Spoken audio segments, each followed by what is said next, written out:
on a Saturday with no blacks and whites, only greys.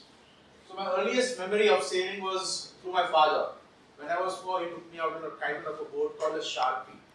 I remember the color of the boat, it was an orange-red color, and I was sitting on a seat with 2 planks and a gap in between there, and we were sailing very close to the water. I failed to remember what the name was, but it was an enjoyable ride, a little bit scary. And after that, I used to see my father sail standing at Gateway of India, a kind of boat called the Merlin Rocket. And the name epitomized it. It was fast. He always used to tell me stories about how fast they could go and how they capsized and how they put the boat back together. And I think that left quite an interesting perception in my mind and a memory which was very strong to get away. At the age of 5, I first went to a place which is really a magical place for me called Mandwa. Mandwa is very interesting because it's only about 8 nautical miles southeast of Mumbai, and we used to go there every Saturday. That's why shades of grey on a Saturday, and stay there overnight and come back on Sunday afternoon. Now, when you go to Mandwa, it becomes very interesting, and to learn that, you need to know a little bit about sailing. Sailing is basically driving your boat in the most sustainable way is through using the power of the wind. And since a lot of chemical engineers will be here, the main thing driving it is something called the Bernoulli's principle, where you create a drag and a drift, and you overcome that using the power of the wind and the pressure differences. So typically, if you look at the lay of Bombay, Bombay is an island, and winds in Bombay are quite predictable from the month of October till May.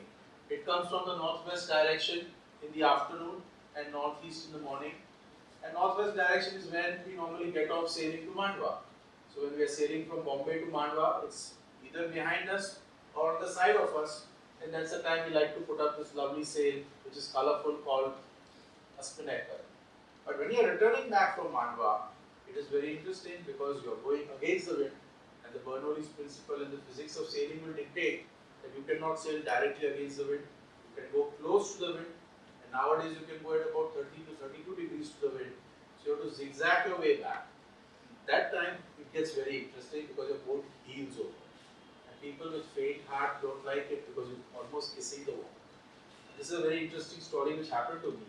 And in my younger days, I used to woo a girl, who's my wife now, and I took her out to show off my sailing skills. So, not to realize it completely oblivious of the fact that she was prone to bouts of seasickness. Of course, my skills were really superb. So she never got seasick. She married me, so she did something right. And I was also very fortunate, frankly speaking. So, she still remains my wife, so I think I did something right.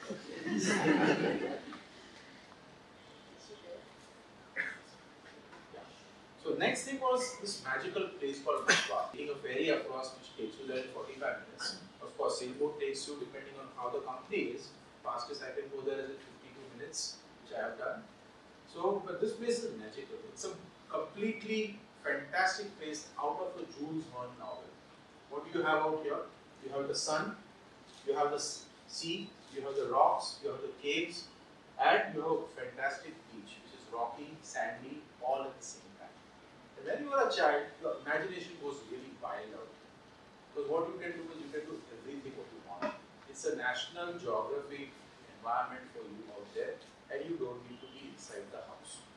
You go out, you can swim, you can sail, you can explore the nooks and crannies of it. I used to love going there because there will be other kids of similar age. So you would be out, getting cut by the rocks, getting burnt by the sun, sailing, making boats, etc. And that's the time you feel, our mothers, very caring mothers used to say you should stay back and try to hold us back. And that's the time we discovered the phrase that mother is the necessity of invention, not the other way around. So in Mandwa, the first thing I learned was something called the concept of a big brother.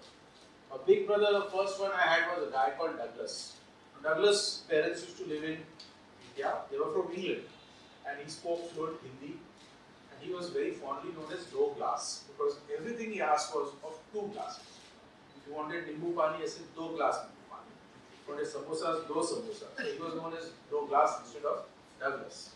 And he was really a big brother. And what I mean by a big brother is not somebody who's an expert or a mentor, but somebody who has really got his hands dirty and he's gotten into things. When you get into the things, you really understand the situation. Another important quality of a big brother is that he must have failed. He should fail. And if you fail, then you learn a lot, and you should also succeed something.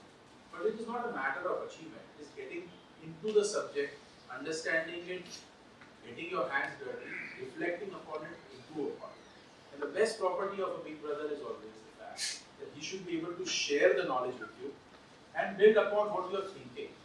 And that's why big brother is a little different from a mentor, because he really gets into the depth of things with you. And Douglas really made me understand what was a big brother concept. And since then, I've had big brothers in all spheres of my life. Maybe it's technical or something else. It is always there that I try and seek out a big brother who can help me with that. Now, one interesting thing which happened while sailing in Mandwa about 5 years ago, and this was a really exciting times. Must have been sailing for almost 40 years then, and I met up with a friend of mine, Sandy, out there. It was a New Year's Eve, I distinctly remember. The wind was quite cool and blowing at about 30 knots. Now, this kind of conditions are really exciting for sailing. And both of us saw that there was a lovely catamaran available for sailing. So we took another friend of ours who had virtually no sea legs and just went out in the boat. And somehow the directions and everything was very different than normal. We went out and we darted really fast than a power boat. And believe you me that nowadays you can get boats which run much faster without the fuel of petrol or diesel, just on wind power. And we really darted off in that kind of a scenario. On the return, we got hit by a largish wave and we pivoted and capsized. Sandy and I got onto the boat saying, okay, this is a normal drill, we have capsized, we know how to put it back, we're going to put this back on. But our friend was feeling a bit uncomfortable, so I told Sandy, I'm just going to go be with him. So I jumped off the boat and I was with him, slowly pushing him and coaxing him towards the shore. And luckily, we got a rescue coming back after about an hour and a half after floating in the water.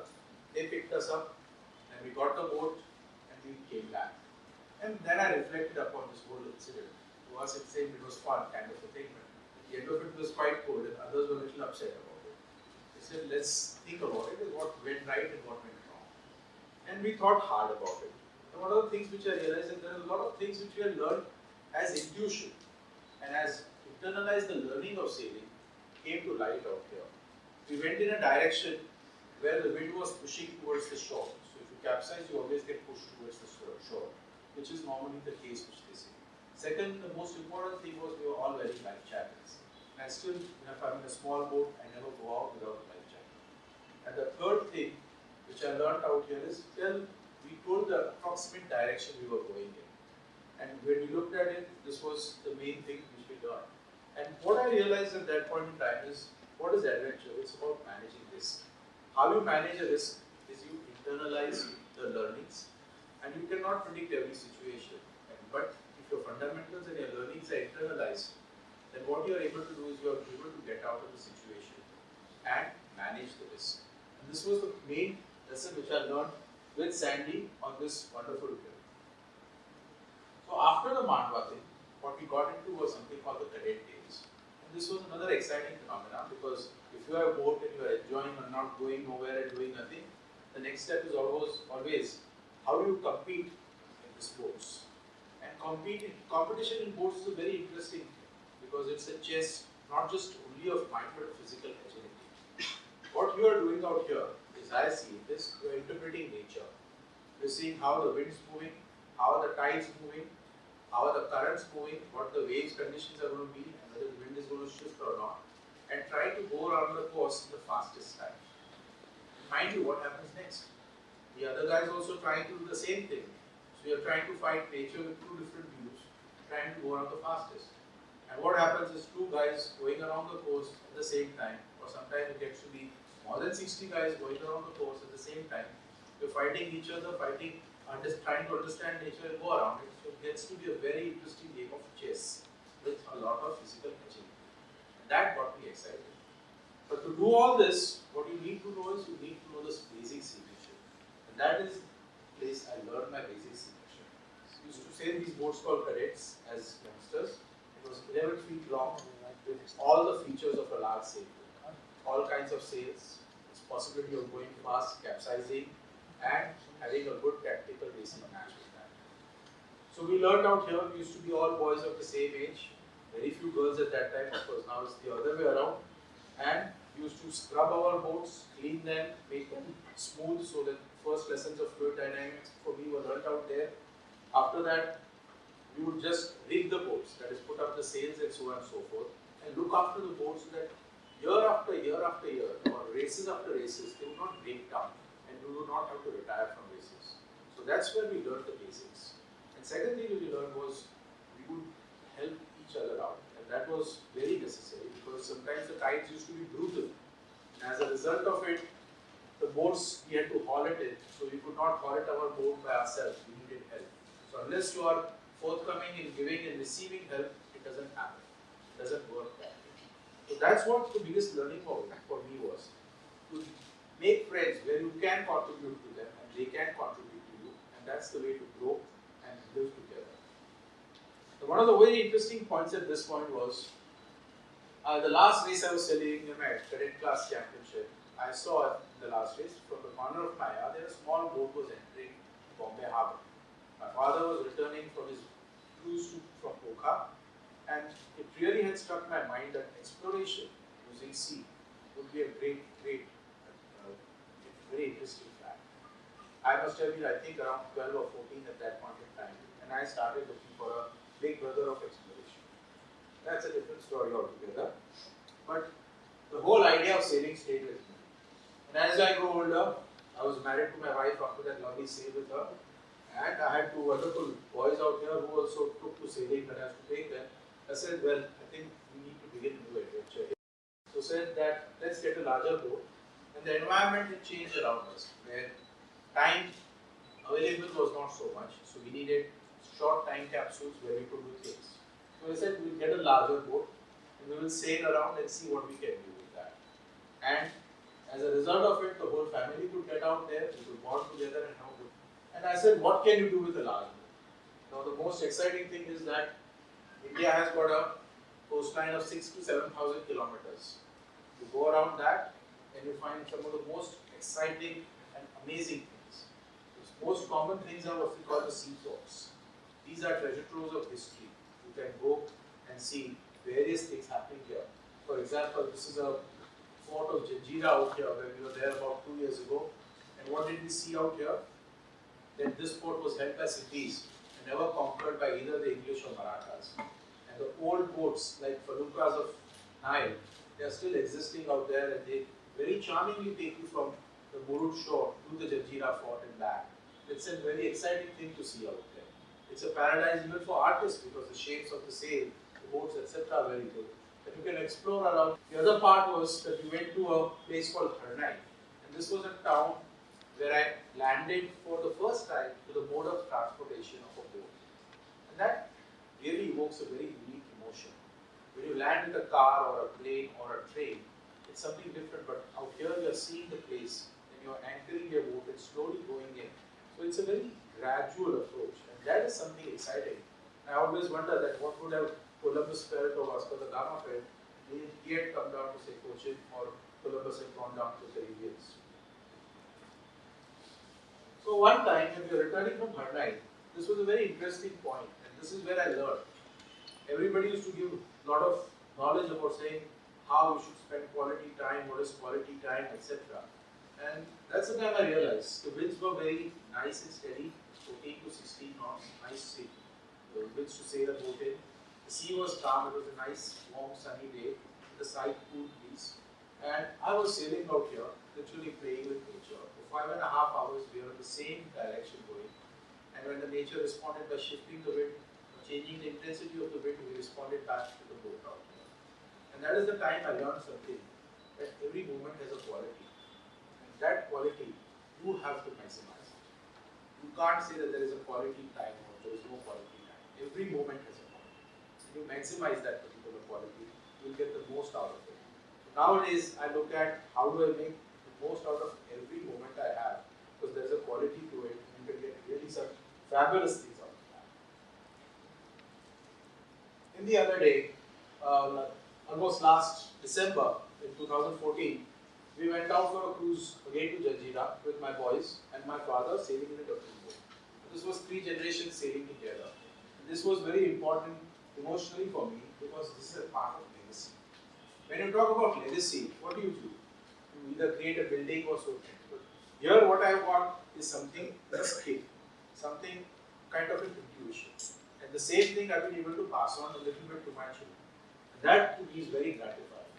What really happened out here is on the way back from Jazeera, we sailed in a rather stormy conditions, about 25 knots of breeze. And 3 of us were literally fighting with each other, saying who's going to handle the boat. Because these conditions don't come very often. They are exciting conditions to sail in. So we sailed with these conditions and anchored at night in the lee of the small island called Hunderi, about 16 miles south of Mumbai. At night, I slept off, putting both the boys for a watch. So at 2 o'clock in the morning, they woke up and said the boat is drifting. We secured the boat because there was a rocky bottom and the anchor did not hold too well, so it drifted with the higher winds. We secured the boats and I went back to sleep very gratified. And that was the time I realized that I'd been able to pass on some of the enjoyment which I had and the skills which I had. And that feeling was something which was really exceptional. And this happened a few weeks ago, where there was another aspect of racing which came about. What we learned out here was about 4 or 5 weeks ago we were racing and we started off very badly. We were trailing quite badly and we were fighting for it. So we just, through the fighting, caught up with the first boat, lost at the finish line by 5 seconds on a 120-minute race. This is the agony and ecstasy of racing. But at the end of it, when you reflect back, what it taught us is this is the meaning of freedom. We were together a few people who really enjoyed these things. We made choices. And we faced the consequences of choices. And we lived with the consequences of choices, exactly knowing what we were doing. And to me, this is freedom. What is freedom? At the end of it, it is about taking responsibility. We make choices, we face the consequences, take the responsibility, and enjoy yourself. I think that nobody can take that away from you. To me, this means freedom of life. Of course, at last, I have to answer the question, why do I sail? What is a fractal? I sail because it resonates with my fractal nature.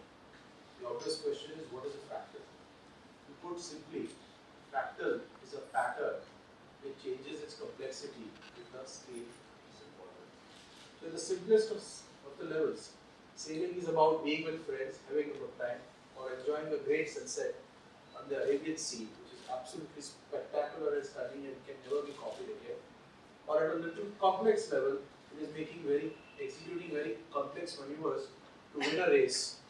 Or at a different level, it is navigating through tough passages of Bengoda rocks on a stormy night. And of course, at an artistic level, it's sailing with the full sail and getting your motion. Thank you.